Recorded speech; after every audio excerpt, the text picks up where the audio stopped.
Welcome to Old School Garage. Welcome to this road review with a Triumph Dolomite 1500 automatic. And this episode we're gonna review and test drive this little car. And this little car is actually my little car now.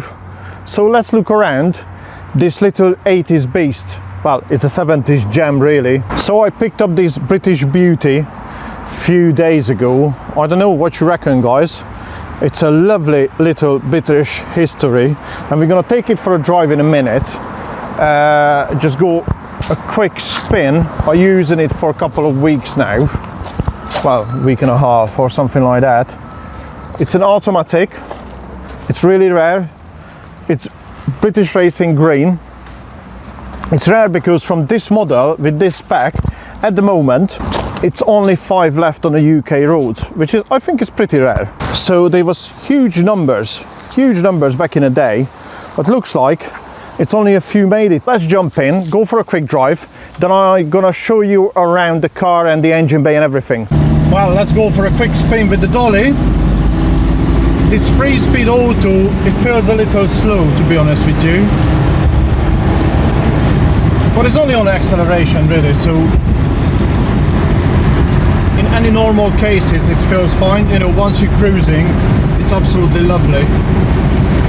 So it's no issue in there whatsoever. And it's a lovely car to drive on the B roads, you know. It's a really nice car. So as you might know, I own another dolly as well. If you've not seen the barn find episode I done last year, I bought an 1850 Dolomite. That's a 1972. This is the later one. This is 1980. So this is one of the last version of it. People love the dolly really because it's just been such a great looking car back in the day. You know, that was a bit of a competition for the Mark II Escorts. You know, and would you like to own one these days? I spoke with quite a few of my friends and they said, oh, I learned to drive in a dolly. I used to own a dolly. Everybody loves a dolly. We're just driving down the road and we're stuck behind the tractor now, but it's a lovely car. I got a little ticking noise coming out from the exhaust somewhere.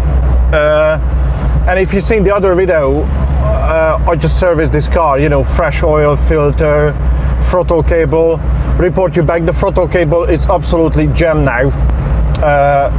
With my little fix, you know, that's it works perfect. But yeah, back to the car. These dollies drives lovely, you know. I mean, this is, as I said, it's an automatic, which is rare in itself, and I'm not that keen on auto cars because it's a 3-speed. But I have to be honest with you, it's the kickdown, it's lovely in this gearbox, and the change up as well is not jerky. I thought it's going to be a lot worse.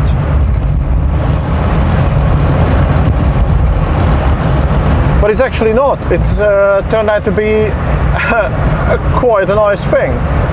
And a day like this, driving a car like this, it's amazing.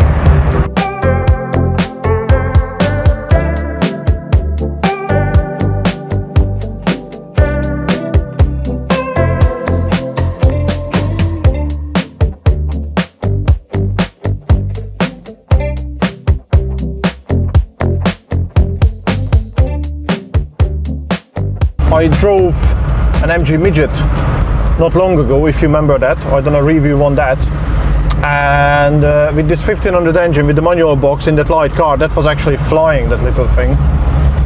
This one is feels a little slower, but due to the gearbox size as well, I guess. It runs lovely, you know, the engine runs sweet as a nut. It's really cool. A couple of perks with these Triumphs, which is I noticed since I own it. The speedo, it's a bit pessimistic. Normally you got an optimistic speedo, which they give you more speed than what it is. And with this one, it feels, well, I checked it on a sat nav. When you do like 45 on a speedo, you do about 55 in real time. It's normal tires on it, you know. It's just 13 inch. I think 155 80 13 inch on them. I checked, so that's roughly the factory size. So it's not down to that.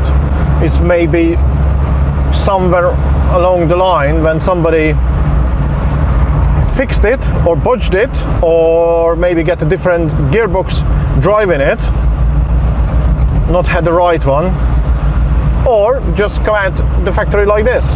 But even, you know, in modern day traffic, I had this out, and we had a hot summer, and it's hot today as well.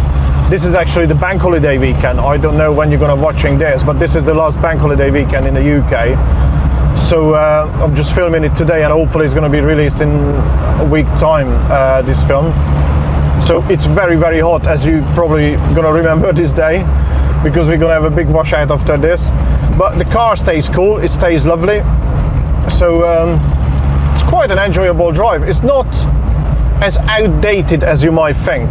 You know, I know it's an 80s car and they made in 72, but it's still quite a nice driven car. And we've been cruising around with my mate, with his other car, which has not been revealed on this channel yet. What's the story with that one? It's soon coming out, that filming in the next month or so. And it's great, wherever you go, you got so much attention. I don't want to do attention, but you got so much attention with these cars. The thing is, as you can see, we keep it up with the traffic without not too much effort really. Drives lovely. Yeah, so if you're interested to buy one of these British legends, I think it's quite a good choice. It's a nicely driven car, really nicely driven car. In this one, it's just only tick over 63,000 miles, which is not a lot really. I mean, you can say you can tinker with it, you can probably do some updates on it. It would be nice to get some nice alloy wheels on it. What you think? Let me know in the comments what alloy wheels you would put on, or just leave the steelies on with the hubcaps. So sorry about on the drive, a bit of a shaky camera. Was a bit bumpy. I think my camera adjusters need some adjusting. My camera holders need some adjusting. So, few perks with this little car. I mean, if you get in there, like the door handle needs some attention, and somebody already mocked with it. So, as if you can see, somebody put some aftermarket dials in the middle, which I think it looks cool, but it's not really ideal. The speedo is like no ref counter in there. There is a speedo, temperature gauge, fuel gauge, everything seems to be working fine. And as I mentioned on the test drive, the speedo, it's a bit little pessimistic. What I mean about it pessimistic, it's showing less than what we're doing, so it's a bit dangerous. So we have to be so careful driving through a speed check. So that's a bit noted really. But I think overall condition of my purchase is not bad. I don't know what you reckon, guys. Little Dolly 1500, nice black number plates on it. Look at all the mess I have in there already. I love the design.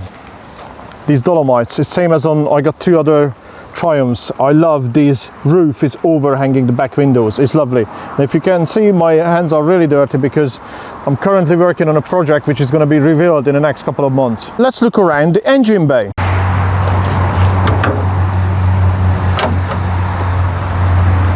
So if you've not seen the other video yet, why the throttle cable is so shiny, I'm gonna leave the link above here.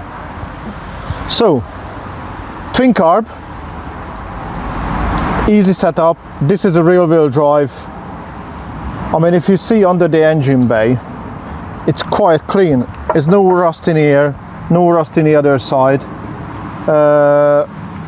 You can see somebody painted the radiator top silver years ago, but generally it's quite a tidy and clean engine bay. This 1500 engines has been put into many different cars. You know, I drove the Midget not that long ago with the Triumph engine, So that was little pokey, really pokey. I mean, this one feels a little bit slower because it's an automatic, but it's only because it's a 3-speed auto. But that was an option back in the day. At the moment, we still got the steel wheels on it with these tires, so they are not huge tires, 155/80 13-inch. But I don't really want to change the size to go bigger on them because I think it's suiting the car, but should be nice with some mini light wheels, maybe. And if we go back to the cabin, you see all the perks in there. So we got some extras. So we got some rear windscreen heater. I tell you what, this is really cool. I've not seen this one, and I asked quite a few of my mates if they seen one. Like this one in there is the fasten seatbelt sign, yeah? Yeah? And actually works, because once you plug it in, your seatbelt, into the seatbelt stalk, this one goes off. So that's really cool. And if you see behind me, there is an aftermarket sunroof put in there, which I've been told that was a thing. I mean, it's cool, don't get me wrong, because you can tilt it up and you got some fresh air into it. It's a shame it doesn't have like a shade or something, but I'm not that keen on them. I would be prefer if it's just a solid roof or a factory sunroof. I mean, they've done a nice job inside. It's a bit of a rubber hanging, but apart from that, it's okay. You know, it's not bad. Loads of extras in there. So we got a wind up windows. That's don't worry, I'm just joking. We got a ashtray. You're not allowed to smoke anymore. And we got all the air conditioning in this section. So we can have either hot, cold, or the heat is just coming out from the gearbox anyway when you drive in it. And trust me, it does. It does coming up, because I turned the heater off and you still got the heat from everywhere. It's an old car. That's the whole point, you know, driving an old car. It's got old car perks. Old cars got a bit of a more soul, you know, and they do funny things, but there are positive things about old cars as well. Like if you're winding the window down, you're not gonna have too much buffeting in there, and you got these quarter windows as well. You can tip out get some fresh air, and comes with really nice air fresheners. And these are like modern design as well, rounds air vents. The previous owner put this airbag friendly seat covers on, which is very important because we haven't got an airbag, and we got some really nice seats, which is slightly probably ripped, and that's the whole reason we having seat covers on. There's a bit of dirt in there. That was me accidentally when I get into the car, because I'm not very good with these bright interiors, and I'm saying that, but I love bright interiors. So but I'm always dirty because I'm working on some cars, so I can make some content for you guys. So this is that aftermarket sunroof I was on about. I don't know, let me know in the comment what you think. I'm not that keen, but overall it's a great car. I tell you what, I fall in love with it. I'm driving it around everywhere at the minute. My other car is on a hold at the minute, and that's why the car is dirty inside at the minute, because I go out and playing with the cars, and when I go play with the cars, that's why the boot is full. I'm using this car. I shouldn't using this car, but I really enjoy it at the minute. And I think if you want to get yourself one of these cars, I think it's a really good choice. I'm looking forward to get my 1850 done as well. And if you're not seeing that barn find, I'm gonna leave it up in the right corner, that link, you can watch it. And I also got a Triumph 2000 as well, which we're currently restoring.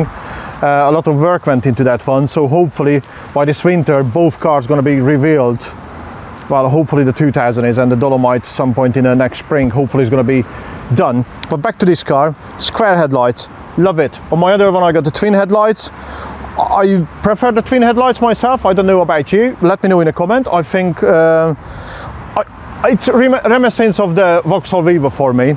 This is Vauxhall Viva HC, I think, is the one with the same sorts of headlight and same front end, or Opel Kadett have a very similar front end, Opel Kadett C. In the back is not that much room. I got a spare shoes in there, some water, and an alternator from a car. And if you can guess that, what alternator is that, I will give you a tenner. I hope you enjoyed this short video, and if you're not seeing the maintenance video, please look on the channel, and look on the channel for the other Triumph videos I made as well. I think they're brilliant little cars. I don't know how, but I end up having more and more Triumphs, which is, I fall in love with more and more and more with the brand. You know, I had the Triumph motorcycle before. Yeah, I love it. I absolutely love it, and I hope you enjoy this content as well. And if you do, please hit that thumbs up. And if you really enjoyed it, please subscribe to the channel, because I'm coming up with more of this nonsense, more of classic cars and reviews and barn finds and you name it. Thank you so much for watching. Ta-da!